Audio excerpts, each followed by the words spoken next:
Hi guys, and welcome to Ash Echo. So we do have here some wind teams that you can choose from to suit your budget or to suit your needs. So starting off with your wind aggro team, the aggro team would also serve as your budget team.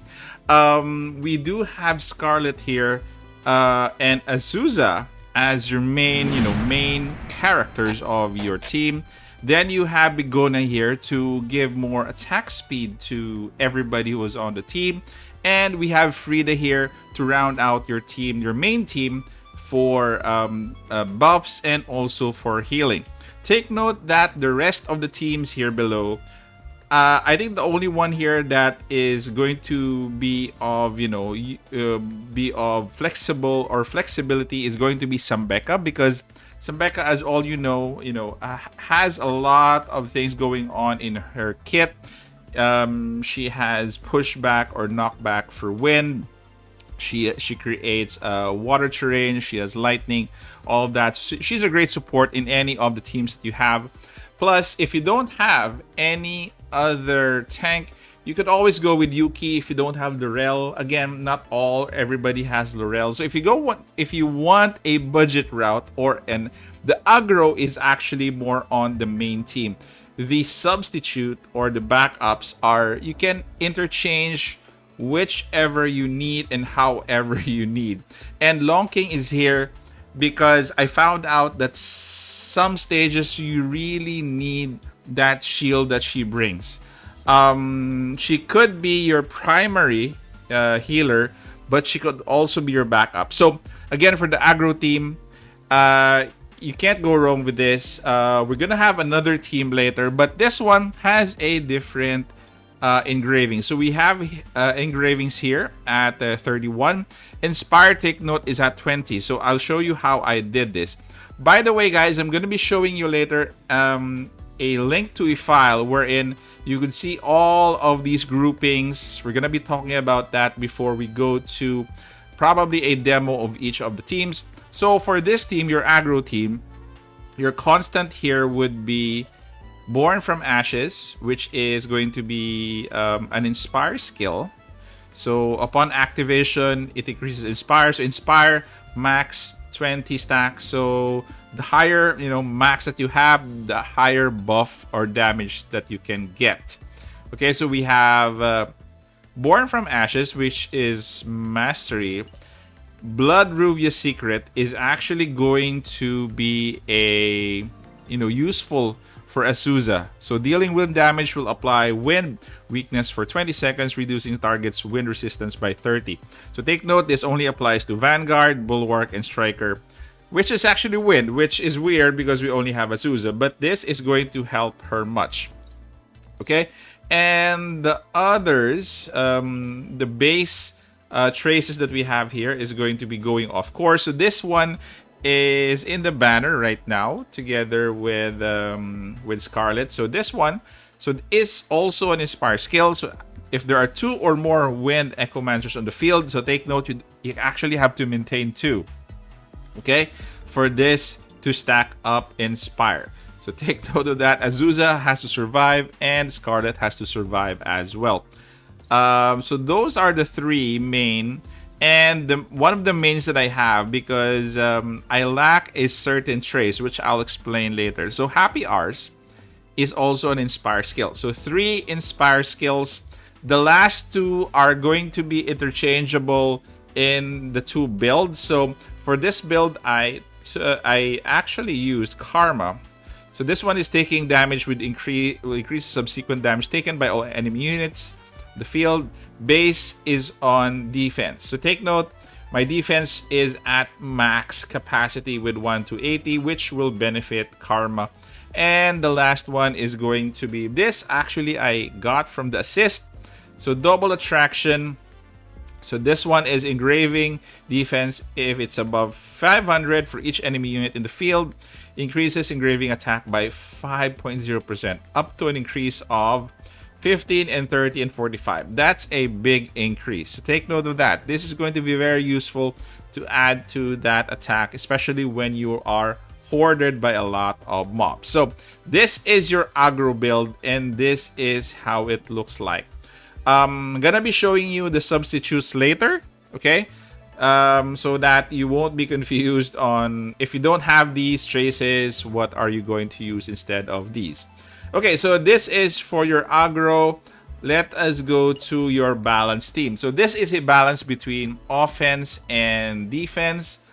So the difference here is, again, you have Scarlet, you have Azusa, you have the Rel here, of course, for more frontline, frontline beef, or more beef to frontline. Then you have Long King here on your main team, which gives you more survivability, balance while you're, trying to take out the enemy boss or the enemy horde. Okay? Take note that Sambeka is also here, but Frida is also here just in case that you have, that you want to switch up to more offense. You can swap out Frida with swap out Long King with Frida, and you have Begonia here. Begonia, again, is a very, very useful, very useful sub because you can cover two sides of an enemy rush, and she could help you and also increase in the attack speed.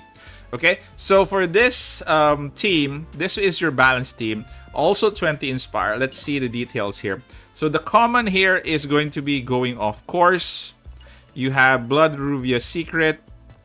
You have Born from Ashes, as the same with the other one. And you have Apiars. Okay, so the only difference here is this one, Dusk Radiance, which I got from the assist. So when applying elemental resistance reduction or elemental weakness to a target, so increase the target's extra damage taken from the element by 20, 40, and 60. This is actually a big buff. So this also applies to your striker. Yeah, your striker, correct, which is Azusa. So this is going to be very helpful together with Azusa. And the last one is going to be a trace that is in tandem with Long King. So this is an Inspire skill. So all Echomancers take 10% reduced damage. And it's also an Inspire skill, which I actually like so much. So those are your traces. So again, you have both aggro and you have balanced teams. I'll be showing you guys a file here. So this file is actually the breakdown. So this one is group 1. I'm just gonna rename this aggro, and group 2 is going to be balance,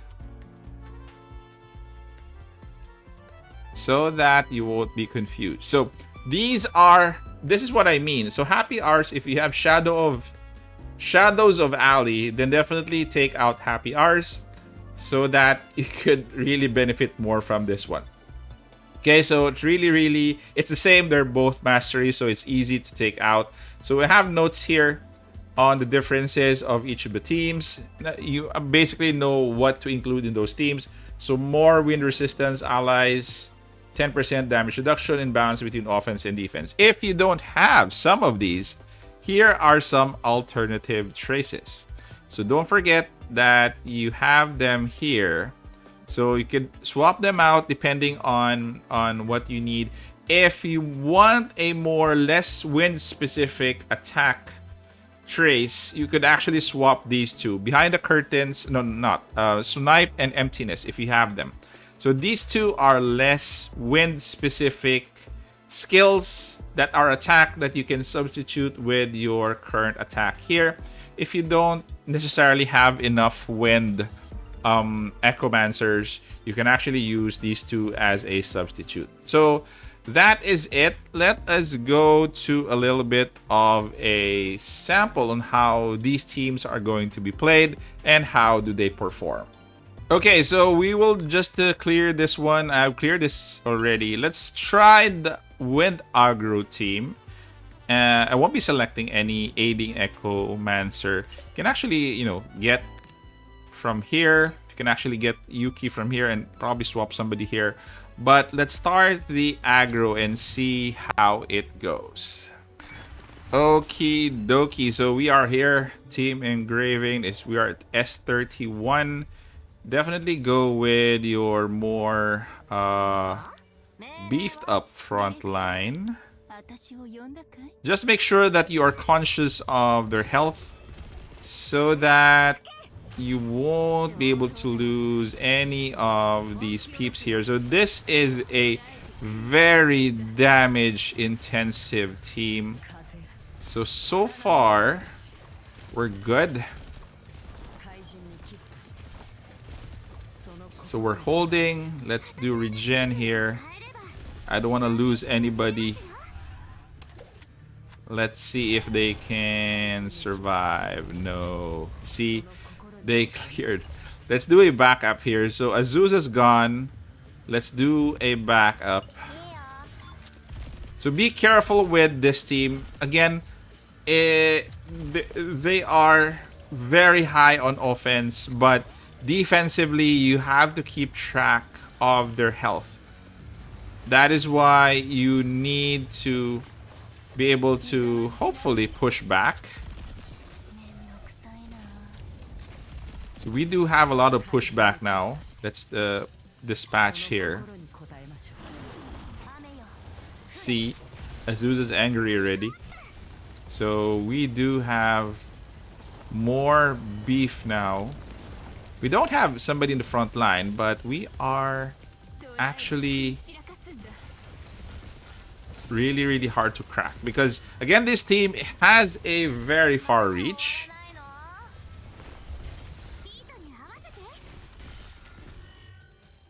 So be careful of damage that strings together and eliminates your team, you know, in just blink of an eye. You have to time your heals here because you don't have any shield. Take note, you don't have any shield when it comes to using Frida. But Frida, again, gives you a lot more damage so that you can clear stages more faster. Again, just have to make sure that you watch out for your health. Again, this is your budget build, so this can really be very viable to you guys in case you decide to go with this team. There you go. So that's for aggro. Let us see the difference for your balance team. Same stage. So we are here, balanced team. Let's go and let's try this out. Okay, so this is your balanced team. Make sure that you have your tank in front. And let us start. So tank mode, so that she doesn't get overwhelmed. Let's do the shield now because I see the meter going down so fast that it's gonna be overwhelming your team if we don't do that. So again, survivability here is kind of high, especially if you can deploy, your minions or your drones. Again, the shield is very important in this game. It increases the likelihood of your first 4 surviving. See, it's actually a no-brainer in terms of stability with this team. So let's start this and let's deploy more drones here so that we could have more pesky people on field. So I'll show you how my Scarlet is built and what are the levels in terms of what I used in these two teams, so that you could actually have a grasp on what her strength is at that particular level. So this one is a more stable team. As you can see, it's once you deploy the drones and they're harassing people around, they're basically very stable in terms of healing. And again, your rotations are actually fine, even for auto. So we are in our last leg here. So far so good. As you can see, I barely healed in the second half. And shields are still up. So this is the last wave, I assume.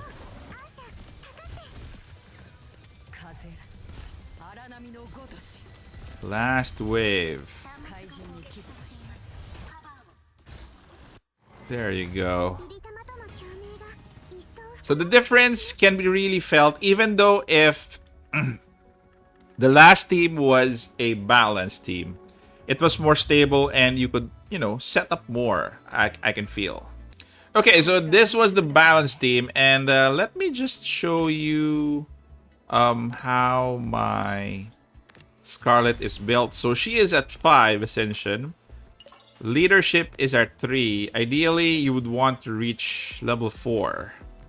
Okay, combat skills is at 6. Seed level, even at Seed 0, she's actually still impressive.